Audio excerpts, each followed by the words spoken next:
everyone. This is a bit different from what I usually do, but I do currently know and I figured since I probably have might be a little bit of some helpful advice in there. I'm gonna go through this whole thing without very lightly edited. I don't want to spend a whole lot of time whenever I make these videos, and get in the way of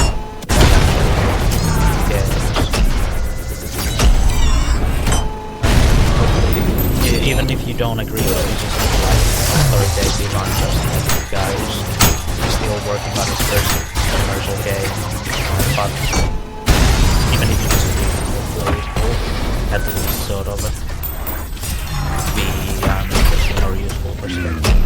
And this is by no means comprehensive, because if I sat here and thought about the war stuff, probably maybe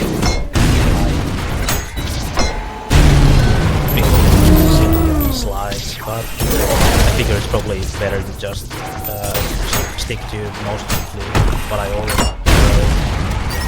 I did make some changes on this.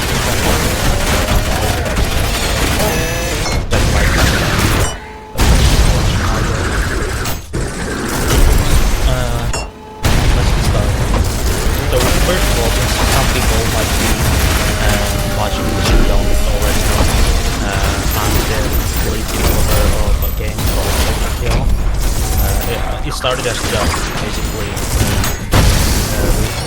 a couple of friends doing 3D models, but since then it's sort of grown into a small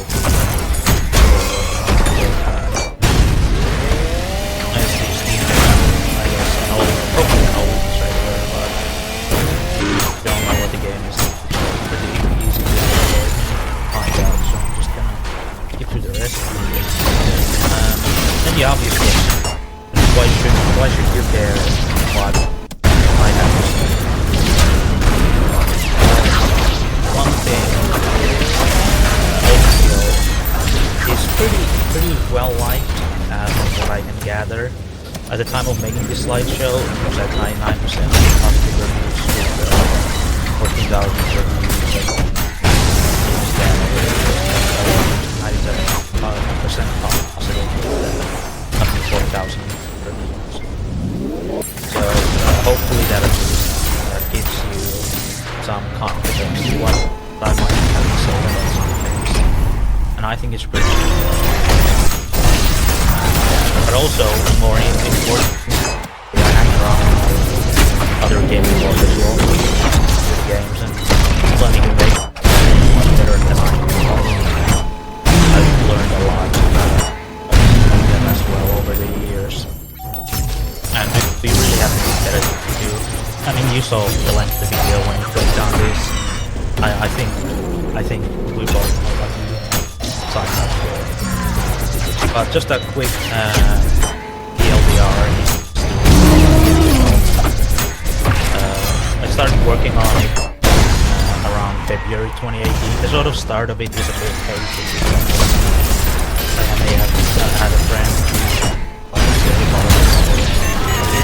earlier, and we can't actually justify on yet because we're still on 8 years abandoned project. So files are older than the actual game itself, but just for simplicity, let's consider the sort of the of ultrakils development, because that's sort of that's the earliest confirmed day I know I was working on it, and I'm pretty sure I made that first video about ultrakils on the actual first day of the game.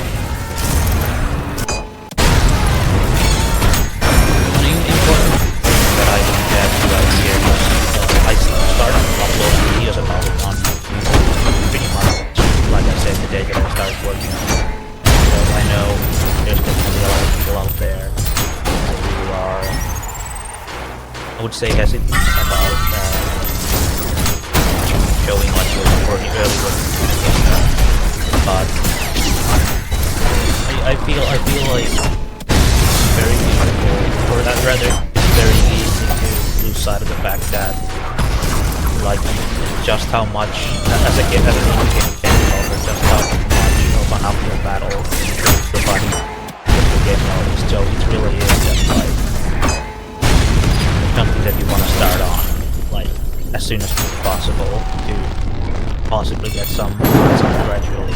Because what happened with this process is essentially I started sort of very slowly gathering some kind of slow audience as I was making the game, and then by the time that the game was actually good enough to show, I already had like a very small follower base that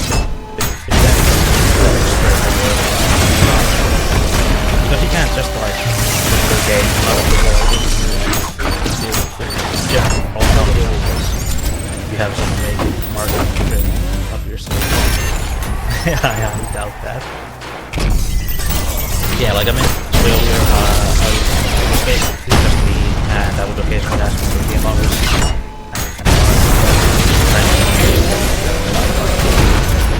Very good at drawing.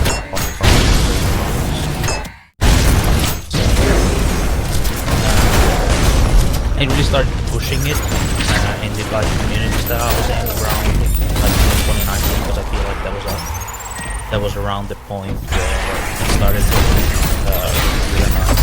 that like people like being mistaken. So my community hasn't like more, you know, this was back when one was still available, or at least when I was able to. So I feel like I might have a bunch of people watching this who were born recently enough that Discord is all they know. We used to have a bunch of forums before Discord became end all be all.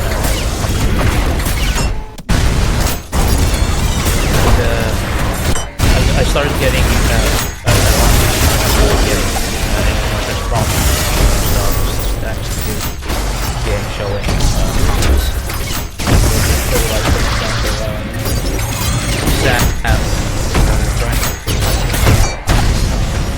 maybe a bit late because of the start of we were both from the same anime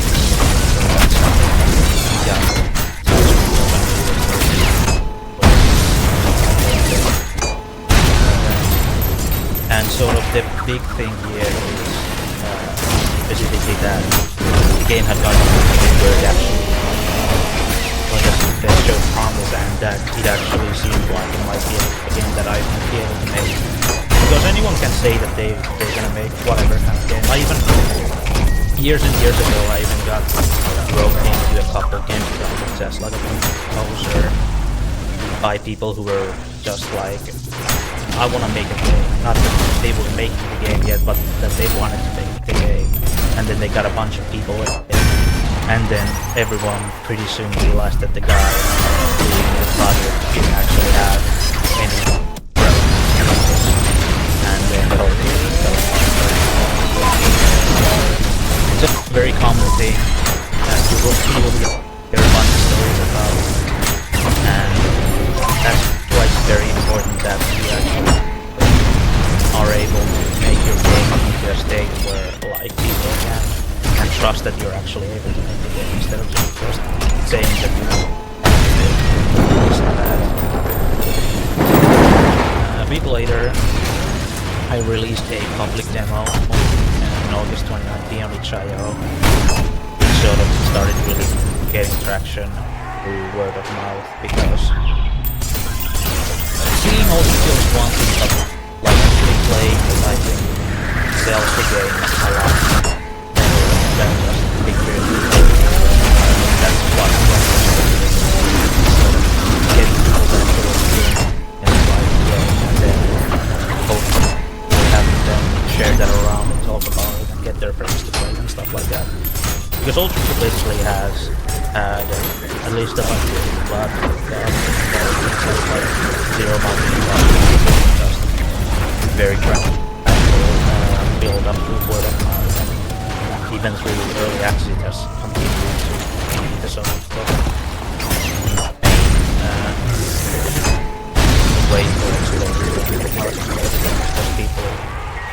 really liking it and wanting to tell other people.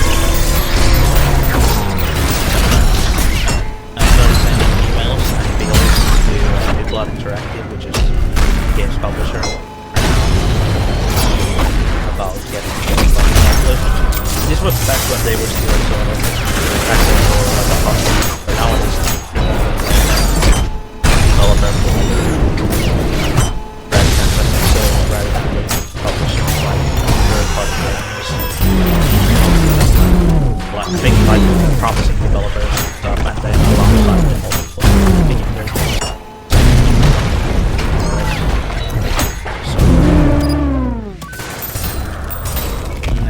I kept sending emails until I finally got picked up around May 2020.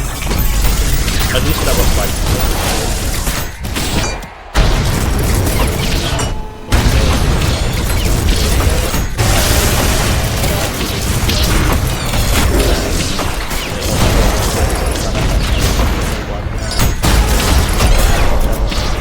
that was the sort of days that we really published about it on another day. And then that was a couple months later finally released the game that lasts September 2020. It's like 4.5 years ago. Time fucking flies. But the game has become so much bigger and so much that has very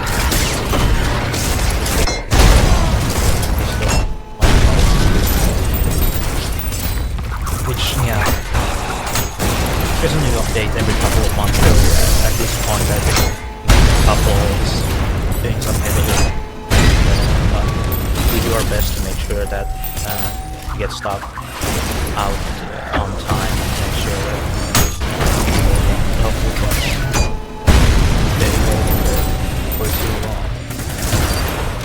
But then we get the main section of this talk, which is just a few list of advice that I've come up with and sort of either learned on my own or heard from other developers. So, originally when I thought I had to but now we don't really have time for this, so go on and just start at the obvious start. This is one that I added in because I feel like something that a lot of people get tripped up on, because it is like the first choice you make when you start games, like which end Unreal or Unity or Godot or Game Maker or whatever. It doesn't really matter. You can do more or less everything with any of those. But just like which one you pick doesn't define your future. You should just, it's more important to be actually pick and start the ones game development, something that you think about Gives the obvious advice that every game developer always gives everyone, but for a very good reason, which is that instead of jumping straight into your sort of magic modes, then passion project, you make a lot of small games. And because ultrakils is my first commercial project, a lot of people think that that also means that it was my first game in general. But I have done a lot of like small experimentation projects, mostly for homework. I was part of that. The important thing about this game is that it should get you usually the process of actually creating games, because it is like a process that you have to have actually learn. There's so much to it that's sort of visible at first glance, and making small games you learn a lot of those lessons through experience in a way that isn't like a huge risk. Because if you just start your passion project immediately, what's gonna happen almost certainly is you're just gonna burn a couple months or a couple of years. So it's a lot more important to start.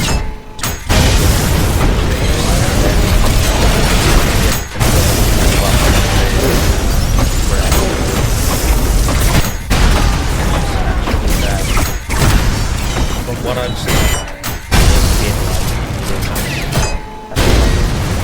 they end up having to restart the game multiple times over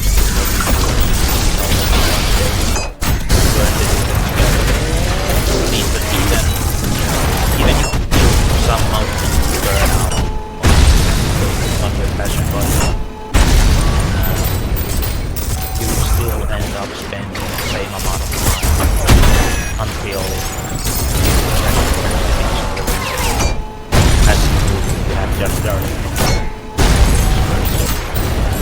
appraisal learning to give up instead of having so as examples for this, when I say small, I mean really small because I can hopefully put some footage up here.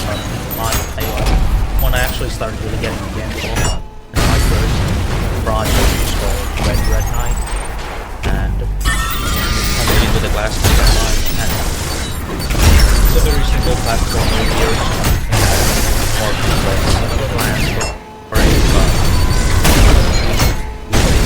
smart show. We're actually just going with the smart show setting us on a limited deadline, which forced us to consider what idea was actually something that we wanted to do and had time for, because the whole game was done from 0 to 100%. Which might seem a lot considering how simple the game is, but that's it. Just how it is. Let's do that. A little project. This game only has one level. It was sort of my entry point into Unity, and that was how I used this project to sort of know the basics of how the engine functions and how